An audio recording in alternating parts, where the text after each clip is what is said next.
Welcome back to all of you. This amazing session of your biology once again. And as usually आपको पता है कि in last lecture we have discussed about some basic knowledge regarding to photosynthesis. Okay, उसमें हमने पढ़ा था photosynthesis क्या होता है, clear? एक्चुअल मतलब वो प्रोसेस क्या होती है. एक सिंपल सा हमने रिएक्शन देखा था. रिमेंबर, याद करो उसको, थोड़ा सा याद करो. ओके, उसके बाद हमने उसमें जो रॉ मटेरियल्स यूज हुए थे वो हमने देखे थे. लाइक CO2 है, H2O है, then sunlight was there, then chlorophyll pigment, enzymes and all. लेकिन जो कंसेप्ट, जो फंडा, जो इंट्रोडक्टरी पार्ट हमने लास्ट लेक्चर में कवर अप किया था, उसमें कुछ ऐसी टर्मिनोलॉजीज, कुछ ऐसी टर्म्स, कुछ ऐसी चीजें मतलब वहां पे मौजूद थी जो हमको क्लियर नहीं हुई थी. For example appressed part, non appressed part, photo system 1, photo system 2, P700, P680, ऐसी कुछ चीजें थी, ऐसी कुछ टर्म्स थी जो हमको क्लियर नहीं हुई थी. और मैंने लास्ट लेक्चर में ही आपको बताया था कि हम लोग नेक्स्ट अपकमिंग जो मेरा लेक्चर, जो सेशन रहेगा, that will be on clearance of all such terms. Okay, तो डेफिनेटली हम लोग उसी कंसेप्ट के रिगार्डिंग जो भी पेरीफेरी कंसेप्ट हम लोग उसको पढ़ने वाले हैं. मीन्स के जो फर्स्ट फेज में या फर्स्ट वीडियो में जो भी टॉपिक्स मैंने कवर किए थे, वो टॉपिक्स पे थोड़ा सा एडवांस फॉर्म में और यू कैन कॉल थोड़ा सा डीप फॉर्म में हम लोग जाने वाले हैं. क्लियर? तो चलो स्टार्ट करते हैं with this particular topic. First topic of our discussion what I have written over here, it's absorption spectrum. Okay, आप लोग को दिख रहा है, इट्स एब्सॉर्प्शन स्पेक्ट्रम. अब आप लोग फिजिक्स पढ़ते हो, केमिस्ट्री पढ़ते हो, बायो पढ़ते हो, ओके, और भी लाइक न्यूज़ चैनल देखते हो, टीवी वगैरह देखते हो, तो वहाँ पे ये सब चीज़ें आपको क्लियरनेस होती है, लाइक कि एब्सॉर्प्शन क्या होता है, स्पेक्ट्रम क्या होता है ना कहीं पे आपने ये चीज़ पढ़ी होगी, देखी होगी, सुनी होगी, राइट? तो स्पेशली क्या होता है एब्सॉर्प्शन स्पेक्ट्रा का मीनिंग क्या है कि टू एब्सॉर्ब समथिंग. अब एब्सॉर्प्शन क्या है मुझे बताने की आपको जरूरत नहीं है. To absorb something. Okay, in this case हम लोग बात करने वाले हैं regarding to absorption of sunlight, regarding to absorption of this sunlight. Last lecture में, लास्ट सेशन में मैंने आपको बताया था, इफ यू रिमेंबर, कि सनलाइट जो होते हैं these are in the form of electromagnetic radiations. ठीक है, और ये जो इलेक्ट्रोमैग्नेटिक रेडिएशंस होते हैं वो कौन से फॉर्म में ट्रैवल करते हैं? These are travels in the form of wave, है ना. वेव के मैंने तरीके से बताया था. तो this waves form of energy cause photons. Okay, cause photons, जो मैंने लास्ट टाइम आपको डिस्कस करके बताया था. और उसमें मैंने एक चीज बहुत अच्छी तरीके से क्लियर करी थी, अगर आपको याद आ रहा हो कि विजिबल स्पेक्ट्रा. ओके, स्पेक्ट्रा बहुत सारे होते हैं, बहुत लॉन्ग होते हैं. जैसे मैंने लास्ट टाइम बताया था, एक्स रे से लेके रेडियो वेव्स तक, रेडियो जो रेडिएशन मतलब रेडियो वेव फ्रीक्वेंसीज जो है वहां तक की पूरा का पूरा एक स्पेक्ट्रम होता है. लेकिन उसमें सिर्फ विजिबल स्पेक्ट्रा लाइट जो होती है, मतलब विबग्योर, जो आप लोग पढ़ते हो विबग्योर, रेनबो में जो दिखता है विबग्योर, हाँ, तो विबग्योर जो है तो हम लोग बोलते हैं विजिबल लाइट. और विजिबल लाइट का स्पेक्ट्रा मैंने लास्ट टाइम बताया था आपको, उसकी जो रेंज है वो 380 to 700 नैनोमीटर है. कितना? 380 to 700, मतलब के इतने रेंज में आने वाली, इतने रेंज की वेवलेंथ में आने वाली लाइट जो है, ये लाइट को हम लोग बोलते हैं visible light. Is are the visible light which starting from violet and and up to red. Okay, ये आप लोग को ऑलरेडी आई थिंक पता होगा. ठीक है, नहीं होगा तो आप लोग अभी देख लेना. तो एब्सॉर्प्शन स्पेक्ट्रा का मीनिंग इतना ही है कि हमारे प्लांट के अंदर जो लीव्स होते हैं, green leaves, okay, green leaves के अंदर जैसे हमने लास्ट टाइम पढ़ा था, this contains chlorophyll pigments. Chlorophyll pigments कौन से पढ़े थे? Chlorophyll A, chlorophyll B, xanthophyll and carotene. तो xanthophyll और कैरोटीन को हमने एज अ कैरोटिनोइड्स मतलब देखा था, पढ़ा था, राइट? तो ये चारों जो क्लोरोफिल पिगमेंट्स है, इंपॉर्टेंट क्लोरोफिल पिगमेंट्स, चारों का खुद का अलग अलग एब्सॉर्प्शन रेंज होता है. ओके, मतलब के ये जो पूरा रेंज बताया है, ये पूरा का पूरा रेंज चारों के चारों पिगमेंट्स एब्सॉर्ब करेंगे ऐसा नहीं है. सनलाइट से आने वाले रेडिएशंस में से भी फर्स्ट ऑफ ऑल सिलेक्टिव होता है विजिबल रेंज, जो ये वाली है. उसमें से भी सिलेक्टेड जो यू कैन कॉल रीडिंग या सिलेक्टेड रेंज जो होती है उसी को एब्सॉर्ब करेंगे हर एक अलग अलग तरीके के यहाँ पे हमारे क्लोरोफिल पिगमेंट्स. ठीक है, मींस के एब्सॉर्प्शन स्पेक्ट्रा जो भी रहेगा वो क्लोरोफिल ए के लिए अलग, क्लोरोफिल बी के लिए अलग, और कैरोटिनॉइड्स के लिए भी डिफरेंट रहेगा. अब ये चीज को समझने के लिए साइंटिस्ट आर मोर क्लेवर, है ना, उन्होंने पूरी जिंदगी लगा दी है. लास्ट टाइम भी मैंने बताया था, बहुत सारे साल उनके वैसे ही वो मतलब उसमें क्या बोलते हैं, इतना फोर्स लगाते हैं, इतना ट्राई करते हैं इस चीज को समझने के लिए. तो उन्होंने ऐसे ही एज सच, मैंने जो लास्ट टाइम क्रोमेटोग्राफी दिखाया था एग्जैक्टली वैसा ही यहाँ पे उन्होंने स्पेक्ट्रोफोटोमीटर नाम का जो इंस्ट्रूमेंट है उसका यूज किया है। और ये इंस्ट्रूमेंट का यूज क्या है? This instrument is specially use to know to identify कि कौन से क्लोरोफिल पिगमेंट का कौन सा रेंज है। किसका रेंज? वो पर्टिकुलर विजिबल स्पेक्ट्रा को एब्सॉर्ब करने का। ओके, जो भी सन की लाइट अपकमिंग है वैसे कौन सी रेंज की लाइट को एब्सॉर्ब करेगा, तो वो देखने के लिए उन्होंने आइडेंटिफाई किया विद दिस स्पेक्ट्रोफोटोमीटर। वो थोड़ा सा देख लेते हैं स्पेक्ट्रोफोटोमीटर क्या होता है। Okay, will go with this spectrophotometer. Okay, मैं कलर यहाँ पे थोड़ा चेंज कर दूंगा जिससे हम लोग अच्छे से समझ पाए। क्लियर? तो स्पेक्ट्रोफोटोमीटर एक बड़ा इंस्ट्रूमेंट होता है, उसमें एक बहुत सिंपल सा टेक्निक यूज होता है।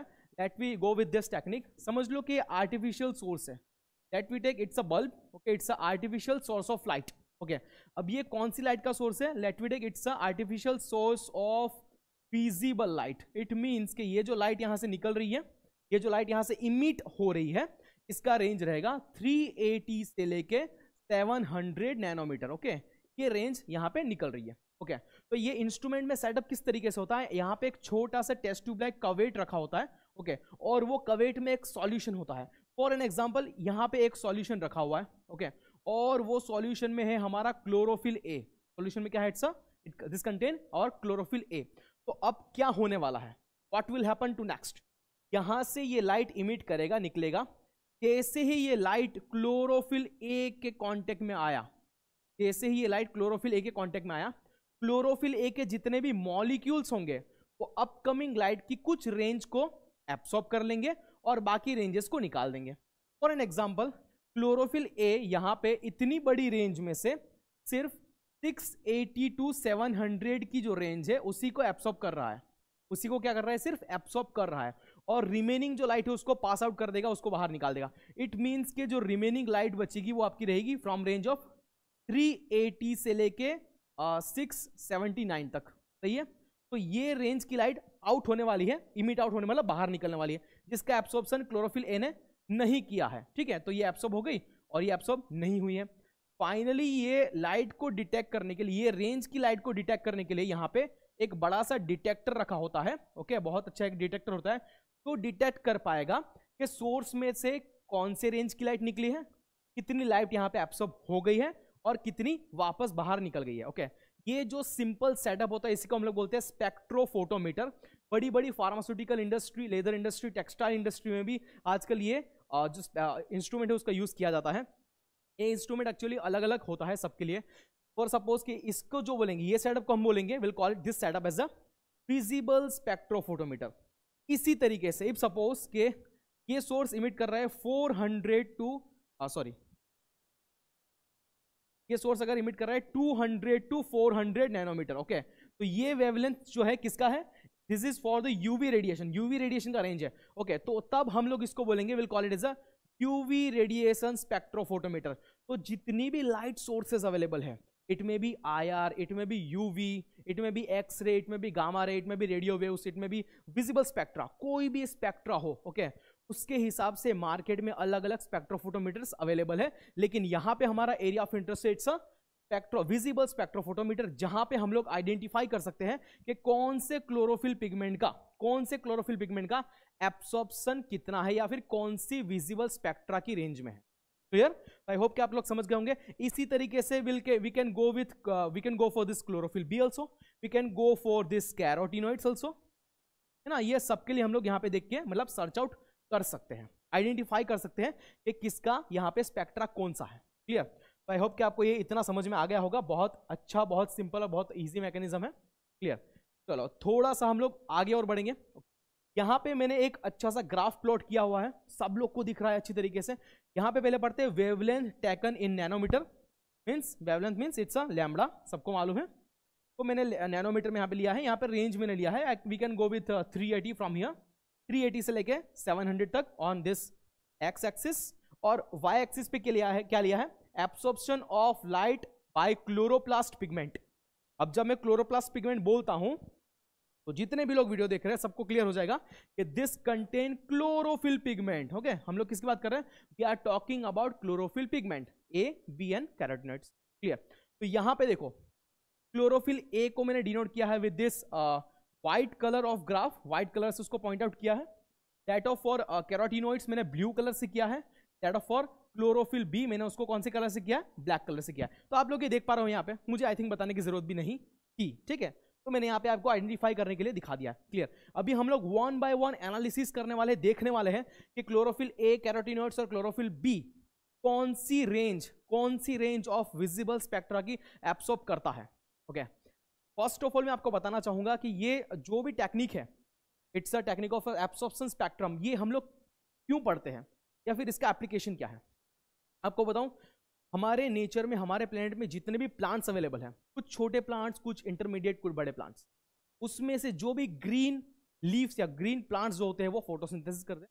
तो फोटोसिंथेसिस से वो अपना खुद का फूड बनाते हैं। डेफिनेटली जब वो अपना फूड बनाएंगे तभी तो हमारे लिए भी वो फूड बनाएंगे, है ना। जब वो फूड बनाएंगे खुद का, तभी वो हमारे लिए भी फूड बनाएंगे। तो उसके लिए हम लोग क्या करते हैं, for that particular purpose we are studying over here कि कौन से क्लोरोफिल पिगमेंट का स्पेक्ट्रा कितना है। उससे हमको पता चलेगा कि आइदर ये एरिया में, ये प्लांट में फोटोसिंथेसिस बढ़ेगा या कम होगा, depending upon the amount of chlorophyll pigment present in that plant. Okay, chlorophyll A ज्यादा है तो फोटोसिंथेसिस ज्यादा, क्लोरोफिल ए कम है तो फोटोसिंथेसिस कम। इससे हमको आइडेंटिफाई होता है कि भाई कितने टाइम में हमारा जो फूड है वो तैयार होने वाला है, वो रेडी होने वाला है। ओके, तो ये उसका एप्लीकेशन हो गया। वैसे रिसर्च के लिए भी करते हैं, overall you can call research purpose के लिए, कंजर्वेशन के लिए भी स्टडी किया जाता है इसका, कुछ जेनेटिक्स के लिए भी किया जाता है। बट मेन इसका जो हमारा टारगेट है that is for to increase the crop production. I hope कि आपको समझ में आ रहा होगा। चलो नेक्स्ट यहाँ पे एनालिसिस करते हैं। पहले हम लोग चलते हैं विद दिस क्लोरोफिल ए। देखो क्लोरोफिल ए का एब्सॉर्प्शन मुझे कौन सी जगह पे ज्यादा दिख रहा है, आई can identify with my self. देखो यहाँ पे मुझे रेंज दिख रही है 400 to 500 में, इसने एक पिक पकड़ा है यहाँ पे। ओके, 400 to 500 जो पूरा रेंज होता है, ये रेंज होता है specially violet. Okay, violet and blue colour, ये रेंज ये पकड़ेगा, ठीक है। मतलब मुझे एक चीज पता चल रही है, क्लोरोफिल है वायोलेट और ब्लू पे अच्छा यू कैन कॉल एब्सॉर्प्शन दिखाता है, क्लियर। दूसरा मुझे यहाँ पे दिख रहा है रेड कलर। देखो ये जो है range, it's a red colour, मतलब 650 से लेके 720 तक रेड कलर का यहाँ पे एब्सॉर्प्शन अच्छा दिख रहा है। इट मीन, देखो मैंने यहाँ पे एक स्टेटमेंट लिखा, आप लोग देख पा रहे होंगे, chlorophyll A and B this both has a maximum absorption at blue, violet and red range. Okay, तो ये चीज यहाँ पे एप्लीकेबल हो रही है, आप लोग को दिख रही है। जैसे क्लोरोफिल ए का देखा, वैसे ही क्लोरोफिल बी का भी देख लेते हैं। देख लो यहाँ पे भी देख लो, सेम, देखो सेम, नियरली सेम रेंज दिखा रहा है। बी और ए और बी दोनों का सेम हो रहा है, यहाँ पे भी ए और बी का नियरली सेम हो रहा है। ओके, मतलब जो मैंने स्टेटमेंट यहाँ पे लिखा है वो 100% सही है, इसमें कोई गलत चीज, कोई गलत बात नहीं है, ठीक है। फॉर एन एग्जाम्पल मैंने यहाँ पे लिया है कि suppose we are taken for this, chlorophyll A जो रहेगा, क्लोरोफिल ए वो सिर्फ एक ही पर्टिकुलर पॉइंट का जो एब्सॉर्प्शन है वो दिखाएगा, ऐसा नहीं है, वो रेंज में दिखाने वाला है। Range, all of you know range क्या होती है, एक पर्टिकुलर कुछ यू कैन कॉल एक लिमिट होती है ना। तो रेंज जो है, फॉर एग्जांपल क्लोरोफिल ए ने ये रेंज की लाइट को एब्सॉर्ब कर लिया 673, दूसरा क्लोरोफिल ए ने 683 का रेंज कर लिया, तो तब वो बनाता है P680 नाम का photo receptor, it's a photo centre. Okay, photo centre क्या होता है वो हम लोग डिटेल में पढ़ने वाले हैं, देखने वाले हैं, सीखने वाले हैं। इसी तरीके से अगर क्लोरोफिल ए 703 ये रेंज की अगर लाइट को एब्सॉर्ब करेगा तो वो बनाएगा P700। ओके, ये P700 क्या होता है वो भी हम लोग देखने वाले हैं, समझने वाले हैं, पढ़ने वाले हैं इसी सेशन के अंदर, क्लियर। चलो, तो नेक्स्ट हमारा रहेगा कैरोटीनॉइड्स। कैरोटीनॉइड्स का अगर हम एनालिसिस करें तो विल फाइंड के ब्लू कलर की लाइनिंग देखो मुझे कहां पे दिख रही है, एक 400 to 500 के बीच में दिख रही है पिक, और दूसरा पिक मुझे नियरली 5 to 550 के बीच में दिख रहा है। इट मीन्स ये पिक को मैं पकड़ता हूं कि ये ब्लू कलर हो गया और ये हो गया ग्रीन कलर। तो according to this I can identify, I can analyse this कि कैरोटीनॉइड्स जो होते हैं, मतलब कैरोटीन एंड ज़ैंथोफिल, वो एब्सॉर्प्शन मैक्सिमम दिखाएंगे on blue light and for green light. ठीक है, ब्लू और ग्रीन के लिए कैरोटीनॉइड्स का एब्सॉर्प्शन ज्यादा, and that of chlorophyll A and chlorophyll B किसके लिए, वायलेट, ब्लू एंड रेड के लिए। ये खुद आप लोग देख सकते हो, एनालिसिस भी खुद कर सकते हो, ठीक है। मुझे इसको बताने की स्पेशली जरूरत भी नहीं थी, लेकिन मैंने जस्ट बता दिया। चलो, तो नेक्स्ट अभी हम लोग चलते हैं दूसरा टर्म से, बहुत इंटरेस्टिंग है, इसी के जैसा है। Will switch for this. Next जो टर्म होता है, नेक्स्ट जो कंसेप्ट है, that is a action spectrum. अब आप सोचोगे सर ये एक्शन स्पेक्ट्रम क्या होता है, what is this action spectrum, कुछ एक्शन करेगा क्या? स्पाइक वगैरह लेके आएगा, हवा में उड़ के गुलांटी मारेगा, ऐसा कुछ नहीं है। मतलब स्पेक्ट्रम एक्शन करेगा ऐसा कुछ नहीं है। Actually spectrum action it's a relation between rate of photosynthesis, जो मैंने आपको बताया एज अ एप्लीकेशन। याद करो कि हम लोग एब्सॉर्प्शन स्पेक्ट्रा क्यों पढ़ते हैं, एब्सॉर्प्शन स्पेक्ट्रा का एप्लीकेशन क्या है, मार्केट एप्लीकेशन क्या है, जो मैंने आपको बताया कि रेट ऑफ फोटोसिंथेसिस जानने के लिए। तो यहां पे देखो, this is the relation between rate of photosynthesis and spectrum of light. Spectrum of light हम लोग जस्ट अभी इसके पहले की स्लाइड में पढ़ चुके हैं। And next is rate of photosynthesis. ये दोनों को जब मैं रिलेशन निकालूंगा, कंपेयर करूंगा, so I will get to know कि रेट ऑफ फोटोसिंथेसिस कौन सी रेंज पे बढ़ता है, और क्लोरोफिल ए, बी और कैरोटीन का रेंज क्या है, कैरोटीनॉइड्स का रेंज क्या है। और फिर मैं कंपेयर करने वाला हूं कि कौन सा क्लोरोफिल ज्यादा रहेगा तो रेट बढ़ेगा, कौन सा क्लोरोफिल ज्यादा रहेगा तो रेट कम होगा। क्लियर? चलो तो देखते हैं। यहां पे ये पूरा ग्राफ प्लॉट किया हुआ है। Definitely it's lambda in nanometer, जो मैंने लिखा नहीं है लेकिन आप लोग समझ पाते हो। ओके, 400 से लेके 700 तक पूरा रेंज है, जो हमने लास्ट इसमें भी देखा था, सेम टू सेम यहाँ पे। Rate of photosynthesis that can be measured by O2 release. Okay, हम लोग को मालूम है फोटोसिंथेसिस के एंड में, as a end process, as a by product O2 जो है, ऑक्सीजन जो है वो रिलीज आउट होता है। ठीक है, तो उसके डिपेंडेंसी पे साइंटिस्ट ने क्या करा, फोटोसिंथेसिस का रेट और उसको कंपेयर कर दिया with that of lambda nanometer का, मतलब जो वेवलेंथ है उसका रेंज। तो यहाँ पे क्या दिख रहा है, देखो ये एक पिक यहाँ पे मिलता है, दूसरा पिक यहाँ पे मिला है। अभी ये ग्राफ का आप लोग गौर से देखोगे, अच्छे से एनालाइज करोगे, तो इसके पहले की स्लाइड में एक ऐसा क्लोरोफिल था। It can be chlorophyll A, chlorophyll B और कैरोटीनॉइड्स, तो इससे मिलता जुलता है। तो इससे एग्जैक्टली मिलता जुलता है हमारा क्लोरोफिल ए का एब्सॉर्प्शन। ठीक है ना, क्लोरोफिल ए का जो एब्सॉर्प्शन मैंने दिखाया, मतलब के वायोलेट और ब्लू कलर की जो रेंज है और यहाँ पे रेड कलर की जो रेंज है, सेम टू सेम ऐसा ही एब्सॉर्प्शन क्लोरोफिल ए का हमको इसके पहले की स्लाइड में दिखा था। इट मींस के अगर किसी पेड़ के पत्ते में अगर क्लोरोफिल ए ज्यादा है, तो वहां पे रेट ऑफ फोटोसिंथेसिस क्या होगा, मैक्सिमम होगा, बढ़ेगा।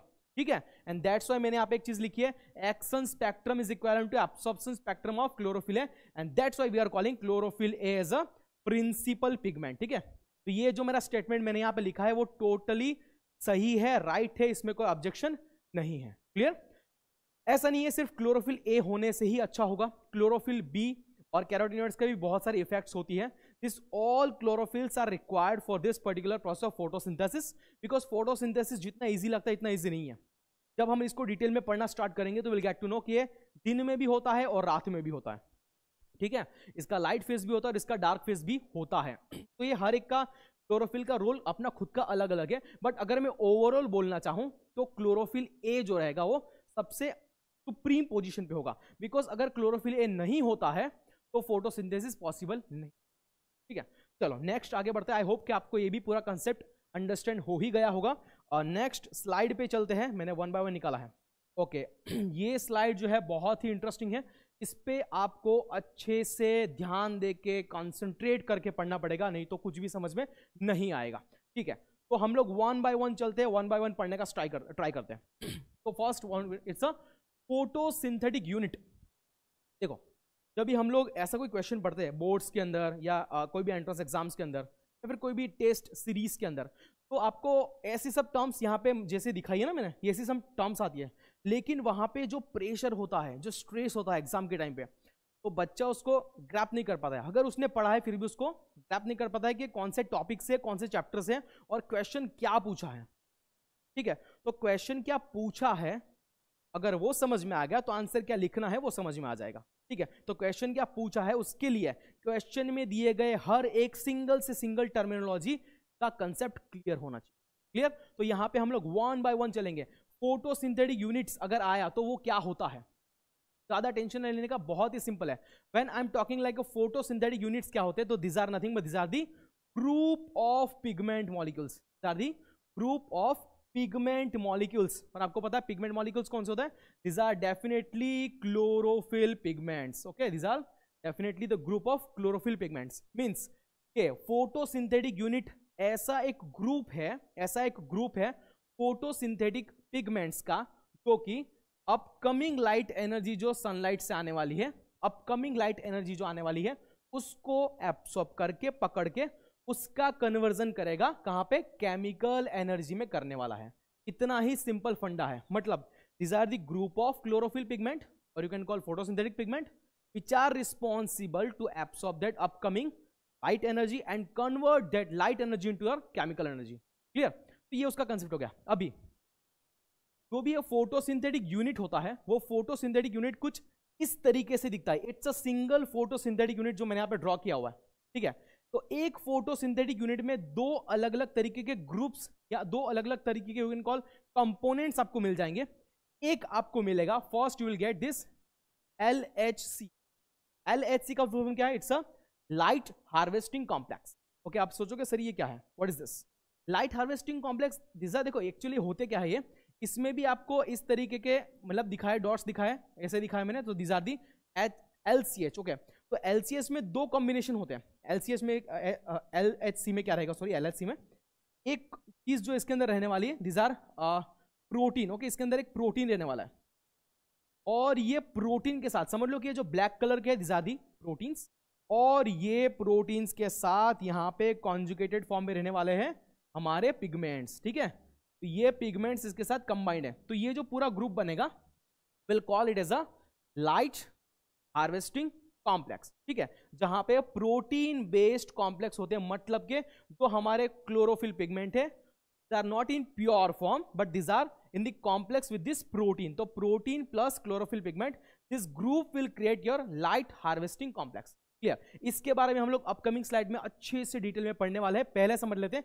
कि दूसरा जो कंपोनेंट है, ये वाला जो मैंने बड़ा करके यहां पे दिखाया है, व्हाट इट मींस और what this stand for. Okay, थोड़ा सा इसको मैं करेक्ट कर लेता हूं बिकॉज हाथ मेरा लग गया होगा इन बिटवीन, तो यू कैन अंडरस्टैंड, आप लोग समझ पाते हो उसको, है ना। इतना इतना तो मुझे आइडिया है।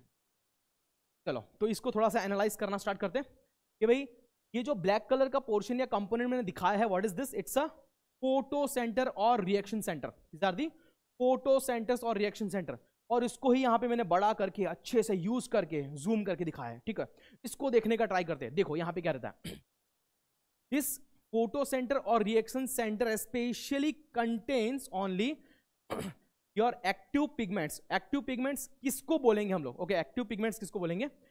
जो कि लाइट एनर्जी को खुद के अंदर एब्सॉर्ब करेगा और वही लाइट एनर्जी का कन्वर्जन केमिकल एनर्जी में करेगा। लाइट एनर्जी को एब्सॉर्ब करके उसका कन्वर्जन केमिकल एनर्जी में करेगा, और वो सिंपली बेसिकली कौन कर सकता है? सब लोग जानते हो, this can be only possible for chlorophyll A. ठीक है, तो यहां पे एबेंडेंट अमाउंट में chlorophyll A chlorophyll A chlorophyll A मिलेंगे, कुछ अमाउंट में बी, कुछ अमाउंट में कैरोटीनॉइड्स होंगे, लेकिन मैक्सिमम अमाउंट यहां पे सिर्फ आपको क्लोरोफिल ए ही मिलेगा। अब यहां पे फंडा कैसा है देखो, सनलाइट है। ओके, समझ लो फिर से, चलो यहां पे मैं सन निकाल देता हूं। तो सनलाइट ने विजिबल स्पेक्ट्रा की लाइट इमिट करके वहां पे दिखाई।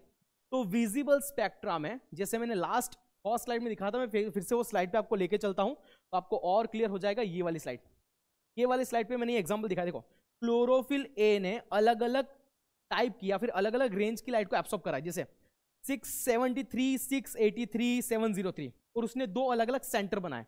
ओके, तो एक 680 और एक 700 सेंटर, P600 P700। तो इसको ही हम लोग 700 और 680, इसको ही हम लोग डिटेल में यहाँ पे पढ़ते हैं। ओके, देखते हैं तो क्या हुआ कि सन से रेडिएशन आया, वो रेडिएशन में विजिबल स्पेक्ट्रा है। ओके, विजिबल स्पेक्ट्रा में 700 नैनोमीटर के आजू बाजू वाली सब लाइट को एब्सॉर्ब कर लिया इसने, क्लोरोफिल है ना। ऐसे ही 680 के आजू बाजू आने वाली सब लाइट को उसने एब्सॉर्ब कर लिया, किसने? क्लोरोफिल ए ने। और उसने ऐसे दो अलग अलग यहां पे सेंटर्स बना दिए, will call it as a photo centres. हम लोग क्या बोलेंगे उसको? Photo centre. देखो यहां पे लिखा है फोटो सेंटर, उसने क्या बना दिया? फोटो सेंटर बना दिया। ठीक है, तो फोटो सेंटर बनाया, तो ये हो गया एक फोटो सेंटर जो कि जिसको हम बोलेंगे P680, जो कि बना है by absorption of 680 nearer range lights. 680 के रेंज के आजू बाजू आने वाली सब लाइट को एब्सॉर्ब करके, समझिए 680 है तो 675, 685, वो सबको एक साथ एब्सॉर्ब करके क्लोरोफिल ए ने क्या बनाया? 680 का एक P680 बना दिया। ठीक है, ऐसे ही 700 के आजू बाजू आने वाली 695, 703, ये सब लाइट को मिला के क्लोरोफिल ए ने दूसरा सेंटर बनाया, उसको बोलते हैं अपन P700। ठीक है, तो यहाँ पे 2 सेंटर मिल रहे हैं, P680 और P700, ऐसे 2 सेंटर बनाता है क्लोरोफिल ए। कहाँ पे बनाता है? फोटो सेंटर का जो पूरा दिखा है, this are the photo centres definitely. Okay, चलो तो इसको और अच्छे से थोड़ा समझते हैं। यहां पे मैंने लिखा है डाइमर ऑफ, सॉरी यहां पे मैंने लिखा है dimer of chlorophyll A. What it means? देखो डाइमर क्या होता है, एक मॉलिक्यूल को हम लोग मोनोमर बोलते हैं, आप लोग केमिस्ट्री में पढ़ते हो अच्छे से। 2 मॉलिक्यूल जब कंजुगेट करेंगे, कंबाइन करेंगे, so will call it as a this are the dimer. तो इस तरीके से बहुत सारे अलग अलग डाइमर्स बनते हैं because of this P700 and P680 type of photo centres. और ये डाइमर्स जो होते हैं फाइनली, मतलब आगे उसकी जो अपकमिंग रिएक्शंस करना है वो करते हैं। अपकमिंग रिएक्शंस क्या है वो हम लोग डिटेल में अभी समझने वाले हैं, डिटेल में अभी पढ़ने वाले हैं, ठीक है। तो आई होप कि आप लोगों को ये पूरा फंडा जो है वो क्लियर हो गया होगा अभी तक कि भाई फोटोसिंथेटिक यूनिट्स क्या होते हैं, ठीक है। वो आपको यहाँ पे क्लियर मैंने कर दिया। उसके बाद फोटोसिंथेटिक यूनिट में 2 कंपोनेंट्स होते हैं, एक होता है लाइट हार्वेस्टिंग कॉम्प्लेक्स और दूसरा होता है आपका photo centre. Light harvesting complex क्या है वो दिखाया, फोटो सेंटर क्या है वो मैंने दिखाया। अब दोनों को हम लोग फिर से डिटेल में पढ़ेंगे और थोड़ा सा समझने का ट्राई करेंगे दोनों का मैकेनिज्म क्या होता है। क्लियर? चलो देखते हैं। ओके, तो this what we have a mechanism of that particular. Okay, तो यहां पे मैंने दिखा दिया इट्स अ सन। सन को सब लोग पहचानते हो, बहुत अच्छी तरीके से जानते हो, है ना। उसमें से रेडिएशन आए, रेडिएशन, ओके, रेडिएशन जैसे ही यहां पे पड़ा तो आप लोग देख पा रहे हो यहाँ पे 2 मैंने पार्ट दिखाए। Okay, this both are the parts of light harvesting complex. आपको एक चीज बता दूं, लाइट हार्वेस्टिंग कॉम्प्लेक्स के 2 अलग अलग पार्ट्स होते हैं। एक पार्ट जो होता है उसको हम लोग बोलते हैं, will call that part as a antenna, और दूसरा पार्ट जो होता है उसको हम लोग बोलते हैं कोर मॉलिक्यूल्स। तो एक होता है एंटीना मॉलिक्यूल, दूसरा होता है कोर मॉलिक्यूल। तो सनलाइट का रेडिएशन सबसे पहले जो पड़ेगा that will be on your antenna molecule, ठीक है। वो एंटीना मॉलिक्यूल रेजोनेंस इफेक्ट से क्या करेगा, रेजोनेंस इफेक्ट से इस तरीके से एक मॉलिक्यूल से दूसरे मॉलिक्यूल पे ये जो अपकमिंग रेडिएशन उसको एब्सॉर्ब करके ट्रांसफर करेगा। जैसे ही मॉलिक्यूल ने अपकमिंग रेडिएशन को एब्सॉर्ब किया, एब्सॉर्ब करने के बाद वो जाएगा एक्साइटेड स्टेज पे।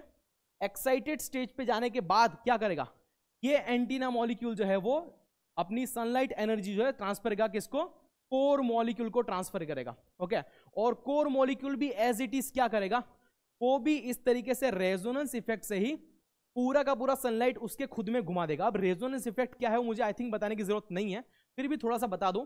रेजोनेंस इफेक्ट आप लोग स्पेशली पढ़ते हो केमिस्ट्री के अंदर, जहां पे हम लोग इंटरेक्शन देखते हैं between pi bond and pi bond electron और lone pair of electron and pi bond. Okay, pi bond electrons, तो ये थोड़ा सा आप लोग डिटेल में समझना केमिस्ट्री में। ओके, पाई बॉन्ड इलेक्ट्रॉन्स क्या होते हैं, सिग्मा बॉन्ड इलेक्ट्रॉन क्या होते हैं, लोन पेयर ऑफ इलेक्ट्रॉन्स क्या होती है। So will get to know कि रेजोनेंस इफेक्ट क्या होगा। बट अभी के लिए इतना समझ लो कि जितने भी मॉलिक्यूल्स है, जितने भी एटम्स है, you can go with this also, तो उसमें लाइट एनर्जी को ट्रांसफर करने के लिए जो मैकेनिज्म रहेगा will call that as a resonance. Okay, तो पहले क्या हुआ, सनलाइट को एब्सॉर्ब कर लिया एंटीना मॉलिक्यूल ने, वो एक्साइटेड स्टेज पे चला गया, उसने एनर्जी छोड़ दी और किसको दे दी, किसको दे दी, कोर मॉलिक्यूल को, और छोड़ के फिर से वो उसकी पोजीशन पे आ गया ग्राउंड स्टेज, ठीक है। अब कोर मॉलिक्यूल ने भी सेम करा, यहां से एनर्जी ले ली, एक्साइटेड स्टेज पे चला गया इस तरीके से, और एक्साइटेड स्टेज पे जाने के बाद फिर से उसने क्या किया, सेम एज इट इज, इसके अंदर जो एनर्जी थी उसने ट्रांसफर कर दी, और ट्रांसफर करने के बाद ये भी फिर से अपनी ग्राउंड पोजीशन पे आ गया। मतलब जो एंटीना में हुआ सेम टू सेम वही प्रोसेस अपने को यहां पे मिल रहा है कोर मॉलिक्यूल्स के अंदर। अब आगे देखते क्या होता है, कोर मॉलिक्यूल ने फाइनली रेडिएशन किसको दिया, फाइनली दिया फोटो सेंटर्स को। फोटो सेंटर मतलब लाइट हार्वेस्टिंग कॉम्प्लेक्स और फोटो सेंटर के बीच में इस तरीके से मैकेनिज्म चलता है, ठीक है। अब फोटो सेंटर्स को पूरी देखो, फोटो सेंटर डायरेक्टली भी लाइट एनर्जी को एब्सॉर्ब कर रहा है और यहां से भी उसको मिल रही है, और इसमें भी सेम टू सेम रिएक्शन होने वाली है। लाइट एनर्जी को एब्सॉर्ब करने के बाद वो अपने इलेक्ट्रॉन को एक्टिवेट करेगा, और इलेक्ट्रॉन एक्टिवेट करने के बाद इलेक्ट्रॉन के वेरियस एक्सेप्टर्स होते हैं, that will get to know in cyclic photophosphorylation. एक रिएक्शन होती है साइक्लिक एंड नॉन साइक्लिक, जो हम लोग को लाइट फेज ऑफ फोटोसिंथेसिस में पढ़ने को मिलेगी, डिटेल में समझने को मिलेगी, ठीक है। लेकिन अभी के लिए समझ लो कि फोटोसेंटर्स भी क्या करते हैं, लाइट एनर्जी को कैप्चर करने के बाद उसके इलेक्ट्रॉन, आप लोगों ने पढ़े ना एटम, एटम का ये ना, तो इलेक्ट्रॉन एक्साइटेड स्टेज पे जाना मींस क्या, कि उसके लोअर ऑर्बिट से अपर ऑर्बिट पे जंप करना, एक्साइट हो जाना, और जैसे इलेक्ट्रॉन एक्साइट होते हैं उसके अंदर की एनर्जी जो होती है उसको लूज करते हैं, ठीक है। ऐसे ही यहाँ पे मैकेनिज्म है कि इलेक्ट्रॉन को पहले कैप्चर करेगा कौन? जो बाहर का इलेक्ट्रॉन है वो तो बाहर निकलेगा ना, जो आउटर मोस्ट ऑर्बिट में इलेक्ट्रॉन है वो क्या हो जाएगा? समझ लो कि एटम है, ठीक है। तो आउटर मोस्ट ऑर्बिट में जो इलेक्ट्रॉन था वो बाहर जंप कर देगा, और ये इलेक्ट्रॉन को एक्सेप्ट करेगा कोई भी पर्टिकुलर इलेक्ट्रॉन एक्सेप्टर, फिर ये फिर से डोनेट करेगा किसी और को, फिर उसको एक्सेप्ट करेगा। मतलब ये साइकिल जो है, ये चेंज हो चलती रहेगी चलती रहेगी। ओके, यहां का इलेक्ट्रॉन जंप करके बाहर जाएगा, यहां का इलेक्ट्रॉन जंप करके बाहर जाएगा, ठीक है, और बाहर का इलेक्ट्रॉन क्या करेगा? वो जाएगा किसी और इलेक्ट्रॉन एक्सेप्टर के पास। तो यहां पे हो गया प्राइमरी इलेक्ट्रॉन एक्सेप्टर, यहां पे हो गया सेकेंडरी इलेक्ट्रॉन एक्सेप्टर, फिर से reaction will continue in this manner, ये हो गया tertiary electron acceptor, and cycle will continue in this manner, ठीक है। तो ये आप लोग को पता चल गया होगा। अगर आपको एटम का स्ट्रक्चर पता है क्या होता है, तो आपको ये चीज बहुत ही अच्छी तरीके से पता चल गई होगी, आई थिंक सो, क्लियर। तो इस तरीके का कुछ बेसिक मैकेनिज्म होता है between this light harvesting complex and your photo centres, ठीक है। तो आई थिंक ये भी आपको समझ में आ ही गया होगा, बहुत ही सिंपल है, एक बार पढ़ोगे समझ में आ जाएगा। चलो नेक्स्ट चलते हैं। नेक्स्ट जो फंडा मैंने लिया है that is regarding to this photosynthetic units. Okay, तो आप बोलोगे सर ये तो हम लोग पढ़ चुके हैं, फोटोसिंथेटिक यूनिट क्या होते हैं, this are the group of chlorophyll pigments and all and all, आप तो पढ़ा दिया आपने, इसमें क्या है। लेकिन एक चीज मैं आपको बता दूं, फोटोसिंथेटिक यूनिट को हम लोग ऐसे ही नहीं पढ़ते, ऐसे ही हम लोग उसको समझ नहीं सकते, ठीक है। उसको पढ़ने के लिए उसको हम लोग कन्वर्जन करते हैं, उसका टाइप्स दो निकालते हैं। एक होता है फोटो और pigment system 1, okay, system 1, photo और पिगमेंट सिस्टम 1। दूसरा होता है फोटो और पिगमेंट सिस्टम 2, ठीक है। मतलब मैं अभी आपको पूरा का पूरा फंडा, पूरा का पूरा कॉन्सेप्ट बताने वाला हूं, तो आप लोग इसको समझना कि एक बड़ा सा पार्ट है, समझना, एक बड़ा सा पार्ट है। ये पार्ट को आइदर में बोल सकता हूं फोटो सिस्टम 1, और either I can call it's a photo system 2, ठीक है। अब ये फोटो सिस्टम 1 और फोटो सिस्टम 2 कोई भी हो, इसके अंदर कम से कम 250 से 400 पिगमेंट मॉलिक्यूल होते हैं। मतलब फोटोसिंथेटिक यूनिट किससे बना है? पिगमेंट मॉलिक्यूल से बना है। तो इसके अंदर क्या रहेगा? पिगमेंट मॉलिक्यूल्स रहेंगे 250 से 400। ओके, तो चलो यहां पे मैंने अलग अलग इस तरीके से फोटोसिंथेटिक यूनिट बना लिए। ओके, तो 200 से 400 पिगमेंट मॉलिक्यूल्स रहेंगे, तो समझ लो कि this are the photosynthetic unit. Okay, photosynthetic unit है, बहुत सारे आ गए, किसके अंदर आ गए? फोटो सिस्टम के अंदर। और फोटोसिंथेटिक यूनिट को मैंने किस तरीके से दिखाया आपको, डायग्राम, लास्ट जो डायग्राम मैंने दिखाया वो आपको पता चलेगा होगा। एक बार दिखा देता हूं कि फोटोसिंथेटिक यूनिट के लिए जो मैंने डायग्राम निकाला था वो ये वाला है, आई थिंक, हाँ ये वाला। ओके, तो it's a pigment molecule. Okay, ये आपका रहेगा पिगमेंट मॉलिक्यूल, तो इस पे हम लोग आने वाले हैं। चलो, तो ये मतलब आपको समझ में आ गया कि हम लोग पिगमेंट मॉलिक्यूल पे, यहाँ पे ये आपका पूरा का पूरा पिगमेंट मॉलिक्यूल है। ओके, और ये पिगमेंट मॉलिक्यूल में लाइट हार्वेस्टिंग कॉम्प्लेक्स होता है, और दूसरा होता है अपना फोटो सेंटर। यहां तक तो आपको पता है, ठीक है। तो ये पिगमेंट मॉलिक्यूल्स कहां पे रहेंगे? हम लोग उसको देखने का ट्राई करते हैं। कहां पे थे हम लोग? यहां पे थे, राइट। ओके, तो इसको मैं फोटोसिंथेटिक यूनिट बोलने से better I can also go with this कि इसको मैं पिगमेंट मॉलिक्यूल बोल देता हूं तो बेटर रहेगा, ठीक है। तो इसको मैंने बोल दिया कि पिगमेंट मॉलिक्यूल, और एक पिगमेंट मॉलिक्यूल का स्ट्रक्चर ऑलरेडी मैंने आपको दिखाई दिया जस्ट अभी पीछे की रिबैक स्लाइड में। तो इसमें मैं फिर से आपको दिखा दूं, जो ब्लैक कलर का पार्ट था उसको मैंने बोला था फोटो सेंटर्स। ओके, और जो व्हाइट कलर के छोटे छोटे छोटे छोटे डॉट्स पार्ट थे इसको मैंने बोला था लाइट हार्वेस्टिंग कॉम्प्लेक्स। ये दोनों के बारे में हम लोग डिटेल स्टडी जस्ट अभी कर चुके हैं। क्लियर विद दिस ना? ओके, तो इस तरीके से पूरा सिस्टम होता है। तो do not get confuse with this, ये सब चीजें क्या है। सबसे बड़ा रहेगा हमारा photo system. Okay, photo system और पिगमेंट सिस्टम सबसे बड़ा रहेगा। एक फोटो सिस्टम और पिगमेंट सिस्टम में आपको करीबन 250 से 400 पिगमेंट मॉलिक्यूल मिलते हैं। तो ऐसे अपने को 250 से 400 पिगमेंट मॉलिक्यूल्स मिलेंगे एक फोटो सिस्टम में। और उसमें भी क्या होने वाला है कि एक पिगमेंट मॉलिक्यूल में फिर से दो पार्ट मिलते हैं, लाइट हार्वेस्टिंग कॉम्प्लेक्स जो आप लोग पढ़ चुके हैं जस्ट अभी, और दूसरा रहेगा फोटो सेंटर्स जो हम लोग अच्छे से पढ़ चुके हैं। क्लियर? तो do not get confuse with this terms, ये क्या होता है, कैसे होता है। क्लियर? अब थोड़ा सा हम लोग फोटो पिगमेंट सिस्टम 1 और 2 के बारे में थोड़ा सा छोटा छोटा इंट्रोडक्टरी पार्ट समझ लेते हैं, तो आपको और अच्छे से क्लियर हो जाएगा। क्या? तो first will go with this photo system 1। Okay, as अगर आपको याद है तो लास्ट जो मेरा वीडियो रिकॉर्डेड था उसमें मैंने कुछ बेसिक टर्म्स दिखाई थी, बेसिक चीजें पढ़ाई थी रिगार्डिंग टू आवर थाइलाकॉइड्स। ठीक है, थाइलाकॉइड्स क्या होता है आपको ऑलरेडी पता होगा। एक प्लांट का सेल है, क्लोरोप्लास्ट है, क्लोरोप्लास्ट में एक stock of coin like structure है, उसका सिंगल पार्ट को जब मैंने निकाला तो इट वाज अ थाइलाकॉइड। तो थाइलाकॉइड का स्ट्रक्चर कुछ इस तरीके से था, वो मैंने बताया था। और लास्ट टाइम भी मैंने बताया था कि उसमें दो अलग अलग पार्ट होते हैं, appressed and non appressed part होते हैं।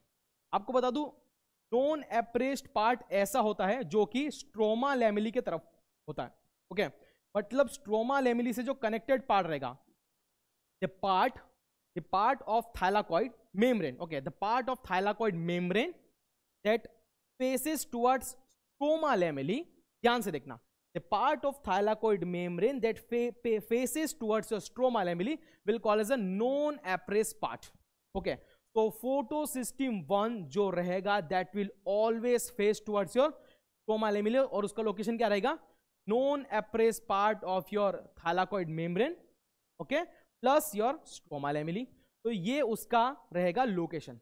तो कभी भी क्वेश्चन आए नीट में, बोर्ड्स में या कोई भी टेस्ट सीरीज में, तो आपको इतनी चीजें ध्यान में रखना ही रखना है कि भाई फोटोसिस्टम 1 जो है उसका location non appressed part of thylakoid membranes पे रहता है, और दूसरा उसके स्ट्रोमा लैमेली और स्ट्रोमा के तरफ वो रहता है, मतलब यहां पे उसका लोकेशन होता है। ठीक है, चलो, तो फोटोसिस्टम 1 के अंदर मोर क्लोरोफिल ए होते हैं, क्लोरोफिल ए का अमाउंट ज्यादा होता है with compare to chlorophyll B and carotenoids, जो दिख रहे हैं सिंपली हमको। ओके, दूसरा cyclic and non cyclic photophosphorylation, ये दोनों एक साइकिल्स होती है, मतलब साइक्लिक होगा, नॉन साइक्लिक तो साइक्लिक नहीं होगा, डेफिनेट सी बात है। तो ये दोनों एक ऐसी रिएक्शन होती है जिसको हम लोग पढ़ने वाले हैं डिटेल में, जब हम लोग एक्चुअल मैकेनिज्म पढ़ेंगे फोटोसिंथेसिस का, कौन सा, light reaction and dark reaction. तो लाइट रिएक्शन जो होता है उसमें आपको ये दोनों जो रिएक्शन है वो मैं आपको बताने वाला हूं क्या होता है इसके अंदर। अभी के लिए समझ लो, साइक्लिक एंड नॉन साइक्लिक दोनों जो फोटोफॉस्फोराइलेशन है, ये दोनों साइकिल्स में या फिर दोनों रिएक्शन में इन्वॉल्वमेंट दिखाता है फोटोसिस्टम 1। ओके, और इसका मेन मोटो क्या होता है कि एटीपी को जनरेट करना, टू क्रिएट एटीपी। ओके, वो एक्चुअली वो खुद नहीं करता है, किसी और चेन के अंदर होता है, लेकिन यू कैन कॉल कि एक इंटरमीडिएट प्रोडक्ट जो है बनता है एज एटीपी, ये पूरी साइकिल के अंदर, ये पूरी रिएक्शन के अंदर। ठीक है, दूसरा एफईएस सेंटर्स आर प्रेजेंट, यहां पे फोटोसिस्टम 1 के अंदर एफईएस सेंटर प्रेजेंट होते हैं। अभी एफईएस देख के पता चलेगा, it's a iron sulphur complex, और you can call iron sulphur protein. ठीक है, तो ये होते हैं हमारे electron transporters, these are the electron transporters. Okay, तो यहां पे होते हैं, मतलब के जो अपकमिंग इलेक्ट्रॉन है उसको कैप्चर किया। मैंने आपको रिएक्शन दिखाई, थोड़ा सा देखो, फोटो सेंटर पे आओ, photo centre, light harvesting complex, antenna, फिर उसके बाद लाइट हार्वेस्टिंग कॉम्प्लेक्स, कोर, है ना, उसके बाद कहां था, फोटो सेंटर, फोटो सेंटर से भी लास्ट में निकला था इलेक्ट्रॉन, याद करो थोड़ा सा, और वो जो इलेक्ट्रॉन निकला था उसके बाद electron primary acceptor, secondary acceptor, tertiary, मैंने जस्ट आपको दिखाया। तो जो एक्सेप्टर्स थे ना बीच में, this acceptors are this FEAs will act as a electron transporter, जो पहले एक्सेप्ट करेगा और फिर छोड़ेगा, एक्सेप्ट करेगा और फिर छोड़ेगा। ओके, ये पूरा हम लोग डिटेल में पढ़ने वाले हैं दिस फोटोफॉस्फोराइलेशन रिएक्शंस, तो don't worry about this, just इतना अभी याद रखना है फॉर दिस फोटोसिस्टम 1। इसी तरीके से फोटोसिस्टम 2 पे आएंगे हम लोग, उसमें भी कुछ फंडा ऐसा ही है। फोटोसिस्टम 2 का लोकेशन होता है एप्रेस्ड पार्ट, मतलब कि एप्रेस्ड पार्ट आर रीजन्स और this are the space that lies on the thylakoids membrane and that faces towards the granum. Okay, ये जो ग्रेनम है, कैन कॉल ग्रेना और ग्रेनम, तो ग्रेनम की टुवर्ड्स जो फेस रहेगा will call as a appressed part, और कभी भी एप्रेस्ड पार्ट पे ही लोकेशन होता है फोटोसिस्टम 2 का। जब मैं फोटोसिस्टम 1 या फोटोसिस्टम 2 बोलता हूं, तो ये बहुत बड़ी सिस्टम है जो मैंने आपको बताई ना, the huge, the large system, उसमें फिर आपको पिगमेंट्स मिलेंगे, है ना, फोटो पिगमेंट्स मिलेंगे, और एक फोटो पिगमेंट्स में लाइट हार्वेस्टिंग कॉम्प्लेक्स और फोटोसेंटर्स मिलेंगे। तो ये सब हम लोग पढ़ चुके हैं, so do not get confuse with this कि फोटोसिस्टम क्या है। ओके, तो यहां पे मैंने दिखाया कि एप्रेस्ड पार्ट में रहते हैं लोकेशन। अब यहां पे देखो, this contains equal number of chlorophyll A and chlorophyll B with compare to photosystem 1, okay, with compared to your photosystem 1, but carotenoids are in higher number, okay, यहाँ पे carotenoids जो होते हैं ज्यादा होते हैं with compared to photosystem 1। इसको just compare हमने करा है with that of photosystem 1। अगर मैं compare ना भी करूं तो भी मुझे समझ में आता है कि photosystem 2 contains always equal number of chlorophyll A and B and more number of carotenoids। okay, ऐसा क्यों होता है, why it is there? ये भी हम लोग one by one step by step समझने वाले हैं. That's why I am telling again and again कि ये जितने भी मेरे सेशंस आने वाले हैं, अपकमिंग सेशन, सब में कंटिन्यूटी रखना, तो बहुत अच्छे से इसको समझ पाओगे आप लोग. Okay, next, this non cyclic photophosphorylation reaction. इसी रिएक्शन में फोटोसिस्टम 2 जो होता है इन्वॉल्व होता है. जैसे फोटोसिस्टम 1 साइक्लिक नॉन साइक्लिक दोनों में था, ये सिर्फ आपको नॉन साइक्लिक में इन्वॉल्वमेंट दिखाएगा. ओके, और नॉन साइक्लिक फोटोफॉस्फोराइलेशन में आपको बता दूं फंडा क्या होता है कि यहां पे not only ATP along with ATP यहां पे NADPH भी बनता है. अब ये क्या होता है, will talk later on for this, but ये दोनों प्रोडक्ट्स यहां पे बनते हैं. ठीक है, और ये दोनों का रोल होता है to generate energy, to create energy. Clear? Next, यहां पे साइटोक्रोम B6F एंड प्लास्टोसाइनिन्स होते हैं, और ये दोनों के दोनों furtherly this will act as a electron transporters. तो इलेक्ट्रॉन को कैप्चर करेगा और उसको छोड़ेगा. मतलब पहले करेगा रिडक्शन, फिर करेगा oxidation, reduction oxidation, reduction oxidation. Continuous manner पे पूरी साइकिल चलती रहेगी चलती रहेगी चलती रहेगी. जिस तरीके से आपने सुना होगा इन इलेक्ट्रॉन ट्रांसफर चेन, अगर आपने पढ़ा हो तो ओके, तो कि रेस्पिरेशन में होती है, रेस्पिरेशन इन हायर प्लांट्स में होती है इलेक्ट्रॉन ट्रांसफर चेन, तो उसी तरीके का ये पूरा मैकेनिज्म वही है. ओके, तो डू रिमेंबर FES कॉम्प्लेक्स जो था वो फोटोसिस्टम 1 में था, और फोटोसिस्टम 2 के अंदर आपको साइटोक्रोम B6F एंड प्लास्टोसाइनिन ये दोनों मिलेंगे as a intermediate electron transporter. Clear with this? चलो, बहुत बढ़िया. आई होप कि आप लोग को ये पूरी चीजें जो है समझ में आ गई होगी. और इसी के साथ आज का जो बेसिक टर्मिनोलॉजिकल सेशन था, जो कि हम लोग ने थोड़ा एडवांस लेवल और थोड़ा डीप लेवल पे पढ़ने का ट्राई किया है, एंड आई होप कि आप लोग को ये पूरा सेशन जो है अच्छे से समझ में आया होगा.